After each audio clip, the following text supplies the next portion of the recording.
جن کے نام سے آج بھی کافر ڈر جاتا ہے، کانپتا ہے، وہ حضرت عمر فاروق ہیں رضی اللہ تعالی۔ یہ آدمی زمین پہ سوتے تھے حضرت عمر، زمین پہ، اور چٹائی بچھا کے نہیں سوتے تھے، ننگی زمین پہ سوتے تھے۔ حضرت عمر عید کی نماز پڑھانے جاتے تھے تو بغیر جوتوں کے چلے جاتے تھے، ننگے پیر چلے جاتے تھے۔ حضرت عمر فاروق رضی اللہ تعالیٰ عنہ لوگوں کے ساتھ جب باتیں کرنے جاتے تھے، مشاورت کرنے، تو کئی جگہ سے کپڑا پھٹا ہوتا تھا۔ اگر ایران کا عیسائی بادشاہ کہے عمر میں نے ملنا ہے تو عمر کہتے ہیں جا دوڑ جا، ٹائم کوئی نہیں۔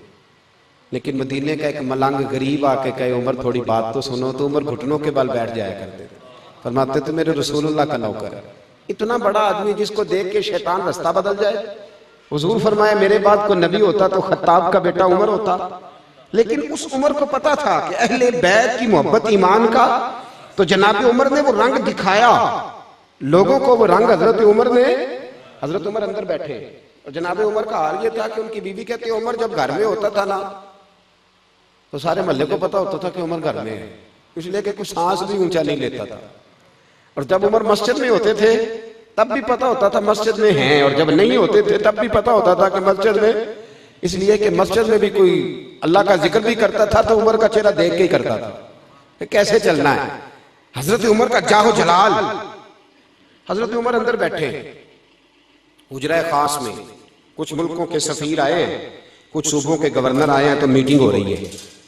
حضرت عمر کے اپنے بیٹے جناب عبداللہ ابن عمر محدث ہیں، بہت بڑے مدینے کے، حضرت عبداللہ ابن عمر رضی اللہ تعالیٰ عنہ جناب عمر کے شہزادے ملنے آئے، نے آ کے کہا میں ملنے آیا ہوں۔ حضرت عمر نے کہا وہاں باہر کھڑے ہو جاؤ، میں فارغ نہیں ہوں، اور کوئی بھی آئے تو اندر نہ بھیجنا۔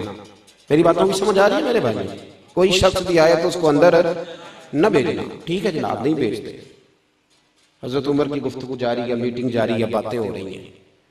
حضرت عبداللہ ابن عمر کہتے ہیں تھوڑی دیر گزری تو امام حسن آ گئے، تیری نسل پاک میں ہے بچہ بچہ نور کا، تو ہے عین نور تیرا سب گھرانہ نور کا۔ امام حسن آ گئے، حضرت عبداللہ ابن عمر کو کھڑے دیکھا، کہا امیر المومنین کہاں ہیں؟ کہا وہ تو اندر میٹنگ کر رہے ہیں، اور انہوں نے کہا تھا کہ کوئی آئے تو اندر نہ بھیجنا، لیکن توجہ کرنا۔ حضرت عبداللہ ابن عمر کہنے لگے شہزادے آپ جانا چاہیں تو میں نہیں روکتا، آپ جانا چاہیں تو آپ کو نہیں میں روکتا، آپ جا سکتے ہیں۔ انہوں نے کہا کیا ضرورت ہے؟ ابھی زور کی نماز ہوگی، مسجد جاؤں گا، عمر سے ملاقات ہو جائے گی، کوئی ضروری تو نہیں جانا، زور کے وقت مل لوں گا۔ جناب سیدنا امام حسن واپس آ گئے، بات چیت ختم ہوئی، مجلس برخاست ہوئی، حضرت عمر باہر تشریف لائے۔ عبداللہ ابن عمر سے کہا جی کدھر کیا کام آئے ہو؟ تو شہزادے ڈرتے ہوئے کہنے لگے حضور میری تو خیر ہے، امام حسن آئے تھے۔ تو کہا پھر کیا ہوا، تو نے روکا تو نہیں؟ حضرت عبداللہ ابن عمر کہنے لگے حضور میں نے تو کہا تھا اندر چلے جائیں، لیکن وہ کہنے لگے زور کے وقت مسجد میں لوں گا۔ حضرت سیدنا عبداللہ ابن عمر کہتے ہیں عمر کا رنگ ہی بدل گیا۔ حضرت عمر چھوڑو سارے کام، دوڑے گئے، کہتے میں پیچھے پیچھے تھا، امام حسن کے دروازے پہ دستک دی۔ امام حسن باہر آئے، کہا شہزادے ملنے آئے تھے تو بغیر ملے واپس کیوں آ گئے؟ تو حضرت امام حسن کہنے لگے امیر المومنین آپ کیوں تشریف لائے؟ مجھے ایک چھوٹا سا کام تھا، مسجد میں ظہر کے وقت ملاقات ہو جاتی، اور ویسے بھی آپ کا اپنا بیٹا کھڑا تھا دروازے پہ، اپنا بیٹا۔ حضرت سیدنا عمر نے جب یہ لفظ سنے تو چیخ ہی نکل گئی، رو پڑے، کہنے لگے میرے بیٹے کا اور آپ کا کیا مقابلہ، میرے بیٹے کا اور آپ کا کیا مقابلہ؟ شہزادے کیا اس کے باپ کا نام علی ہے؟ کیا اس کی ماں کا نام فاطمہ ہے؟ کیا اس کی نانی کا نام خدیجۃ الکبریٰ ہے؟ کیا اس کے نانے کا نام بھی محمد مصطفیٰ ہے؟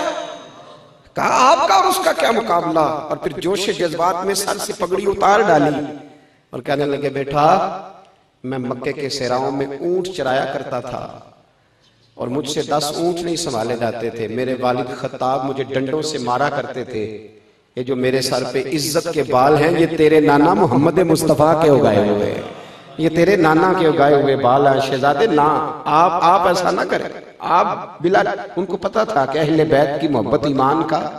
میرے بھائی یہاں تو رنگ ہی بدل گیا ہے۔